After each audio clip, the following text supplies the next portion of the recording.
Halo semuanya, kali ini kelompok kami akan menjelaskan tentang kritik dan esai.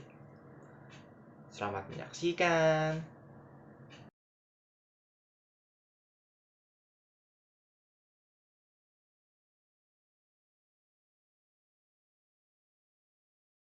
Pengertian kritik dan esai. Dalam Kamus Besar Bahasa Indonesia, kritik sastra adalah pertimbangan baik buruk terhadap hasil karya sastra. Melalui kritik sastra, penulis dapat mengkritik cerpen, novel, roman, drama, ataupun puisi. Kritik sastra mirip dengan resensi, akan tetapi kritik sastra bersifat lebih ilmiah daripada resensi. Kritik sastra dapat menilai isi bentuk atau peristiwa yang terdapat dalam karya sastra. Sedangkan esai dalam Kamus Besar Bahasa Indonesia adalah karangan yang membahas suatu masalah secara sepintas dari sudut pandang pribadi penulisnya. Dalam esai, penulis membahas suatu objek yang aktual menggunakan sudut pandang pribadi.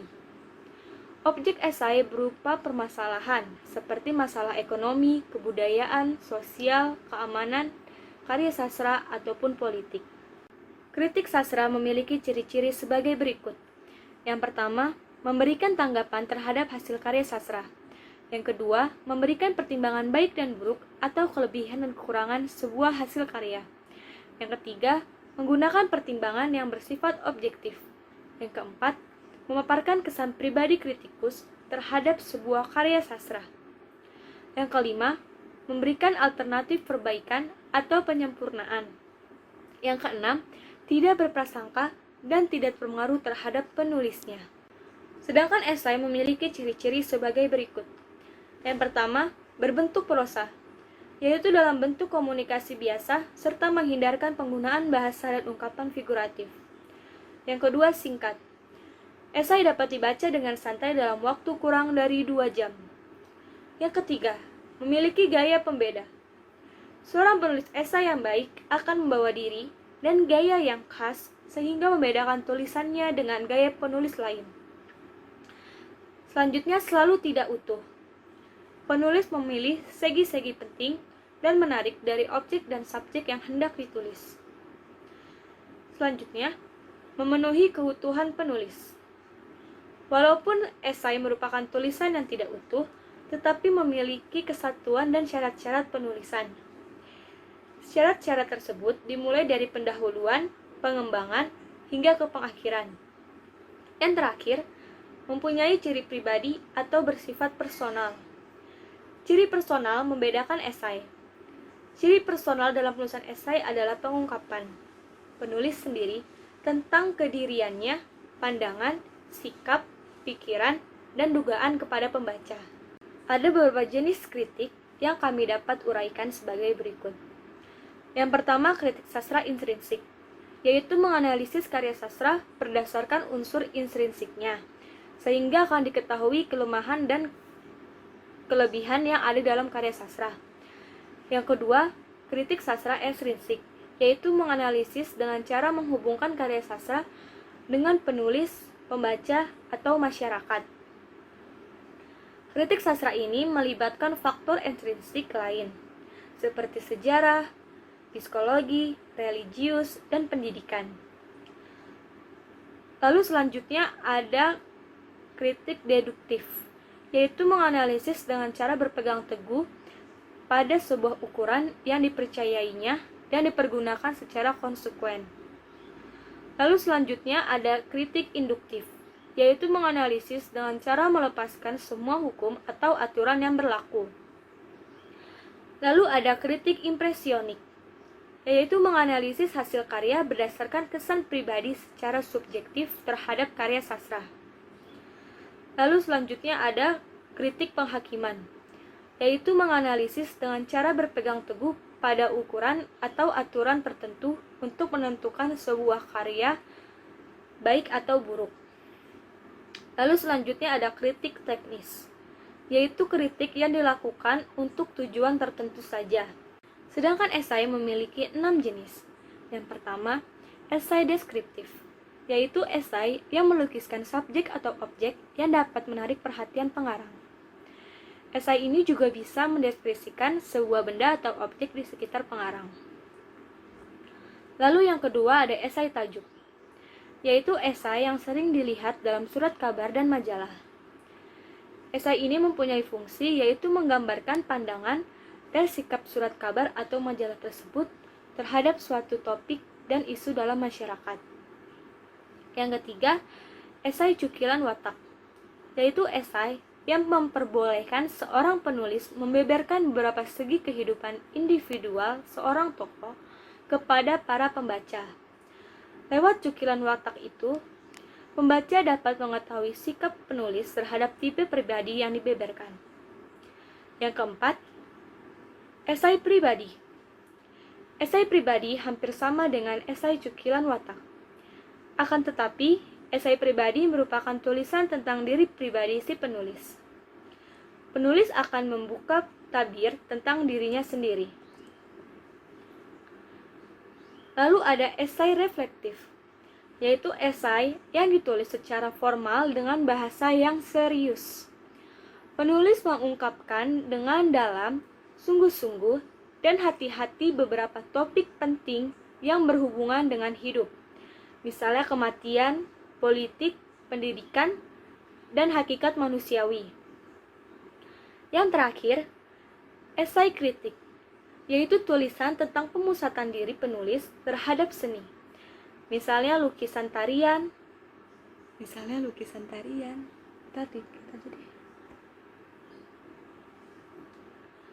Yang terakhir, esai kritik. Esai kritik adalah tulisan tentang pemusatan diri penulis terhadap seni. Misalnya lukisan, tarian, pahat, patung, teater. Esai kritik bisa membahas seni tradisional, pekerjaan seseorang seniman pada masa lampau atau seni kontemporer.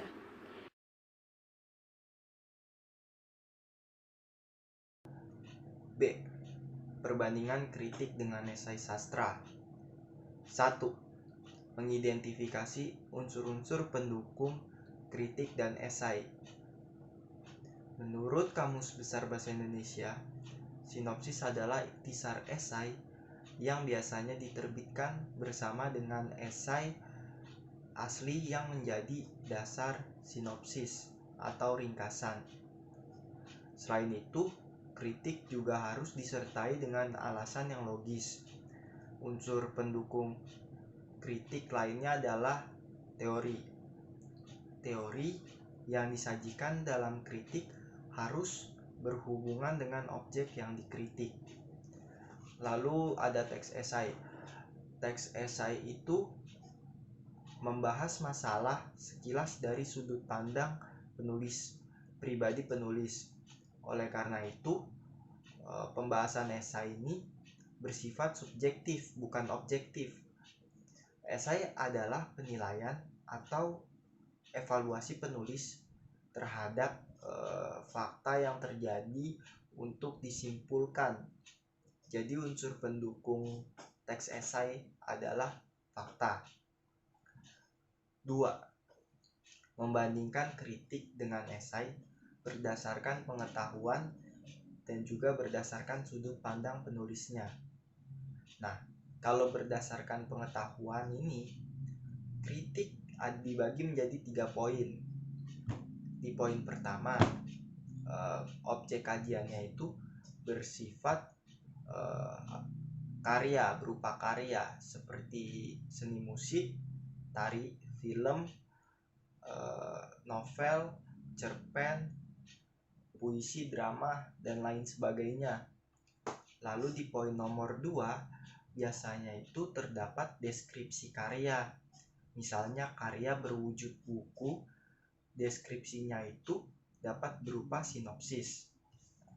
Lalu di poin ketiga dari kritik ini, data yang disajikan bersifat objektif. Lalu kalau teks esai ini berdasarkan pengetahuan juga dibagi menjadi 3 poin loh.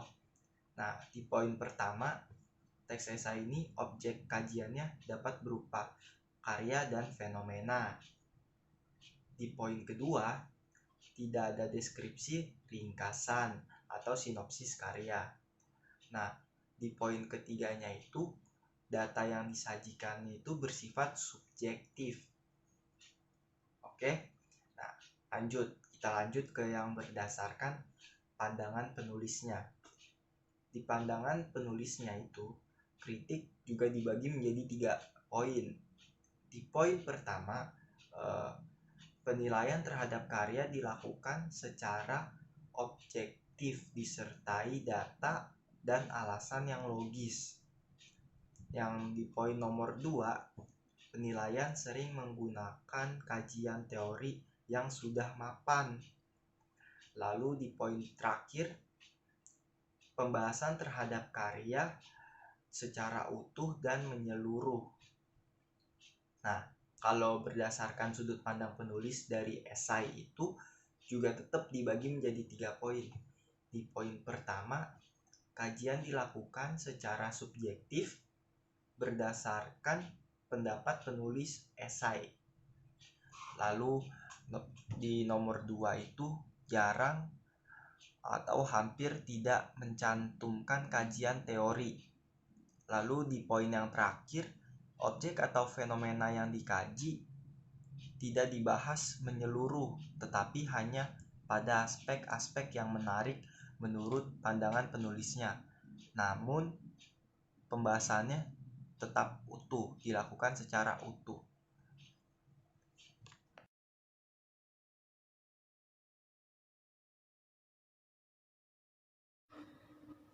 Jadi yang bagian selanjutnya, bagian C adalah penyusunan kritik dan esai dengan memperhatikan aspek pengetahuan dan pandangan penulis. Jadi pada pembelajaran kali ini, kita mempelajari tentang penyusunan kritik dan esai dengan memperhatikan aspek-aspek. Sebelumnya Anda telah mempelajari kritik dan esai. Pada pembelajaran kali ini Anda akan belajar menyusun pernyataan kritik terhadap karya sastra. Jadi bagian pertama, menyusun pernyataan kritik terhadap karya sastra. Jadi Anda perlu memperhatikan langkah-langkah yang sistematis dan operasional dalam mengidentifikasi unsur pendukung kritik dan esai. Berikut adalah tahapan-tahapannya yang terdiri dari 4 macam tahapan. Jadi yang tahap pertama yaitu tahap deskripsi. Dalam tahap ini Anda perlu memaparkan dengan apa adanya. Jadi contohnya itu mengklasifikasi data sebuah cerpen atau novel berdasarkan urutan cerita dan mendeskripsikan nama tokoh utama serta tokoh-tokoh bawahan yang menjadi ciri fisik maupun psikisnya.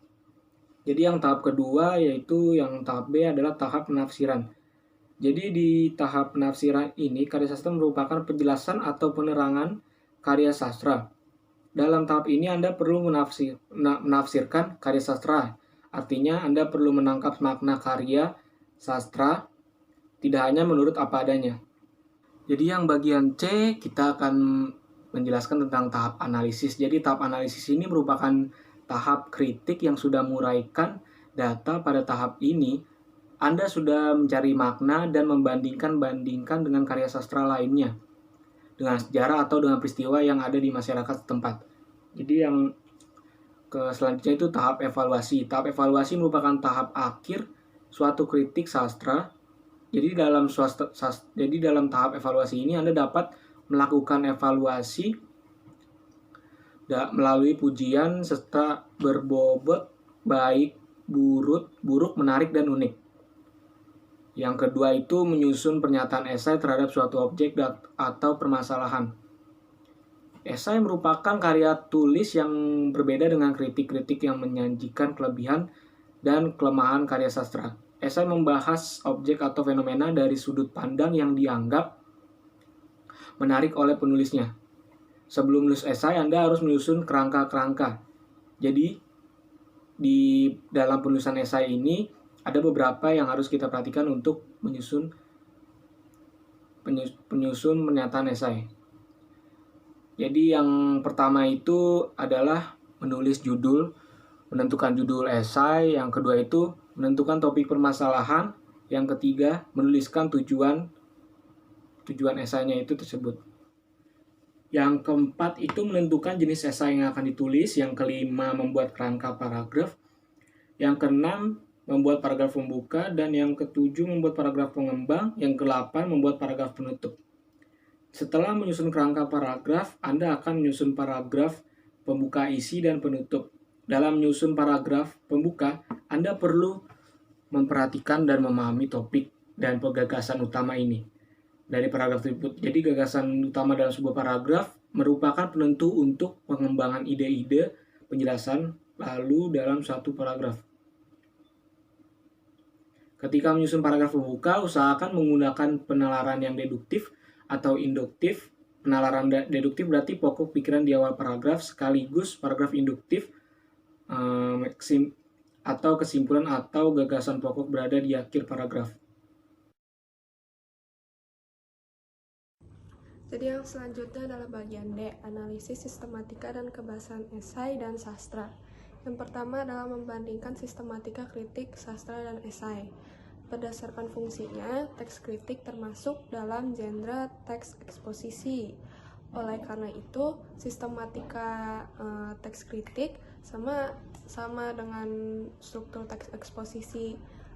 Struktur teks kritik terdiri atas pernyataan pendapat atau tesis, argumen, dan penegasan ulang.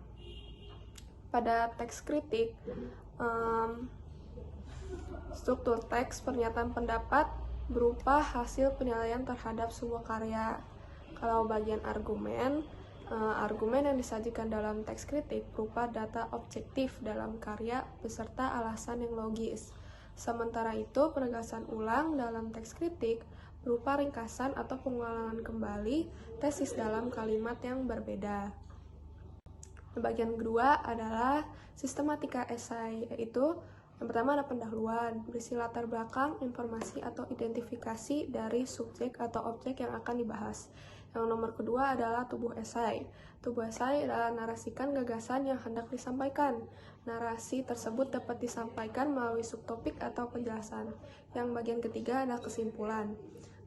Penyebutan ulang topik yang ingin disampaikan dengan ringkas dilengkapi dengan hasil observasi, penilaian, atau sudut pandang penulis. Selanjutnya, ada penyusunan kritik atau esai dengan memperhatikan sistematika dan kebahasaan. Yang pertama, mengonstruksi kritik sastra dengan memperhatikan sistematika dan kebahasaan. Objek yang dikritik bisa berupa karya sastra, puisi, cerpen, novel, ataupun drama. Mengonstruksi kritik sastra dengan langkah sebagai berikut ini. Pertama, pilih karya sastra yang akan Anda kritik. Kedua, carilah informasi mengenai karya sastra tersebut, berupa datanya maupun penyairnya. Ketiga, cermati bagian-bagian karya sastra. Keempat, susunlah konstruksi teks sesuai dengan struktur teks, yakni pernyataan umum atau tesis, isi atau argumen, dan bagian penegasan ulang untuk menegaskan hasil. Kelima, susunlah teks kritik berdasarkan konstruksi tersebut. Yang kedua ada mengonstruksi esai dalam memperhatikan sistematika kebahasaannya. Apabila kritik harus menyoroti sebuah karya, berbeda dengan esai, aspek yang disoroti dalam esai dapat berupa fenomena tertentu. Fenomena yang dapat disoroti pada pembelajaran esai itu berhubungan dengan karya sastra. Anda dapat mengonstruksi esai dengan langkah sebagai berikut. Pertama, tentukanlah satu fenomena aktual mengenai kesastraan. Kedua, lakukan riset dan pencarian fenomena aktual tersebut. Ketiga, pilihlah sudut pandang yang menurut Anda menarik untuk dibahas. Keempat, susunlah kerangka teks sesuai struktur teks esai. Kelima, konstruksikanlah teks esai berdasarkan kerangka. Terima kasih karena telah mendengarkan dan menyimak penjelasan dari kelompok kami. Semoga penjelasan dari kelompok kami bisa berguna untuk teman-teman sekalian.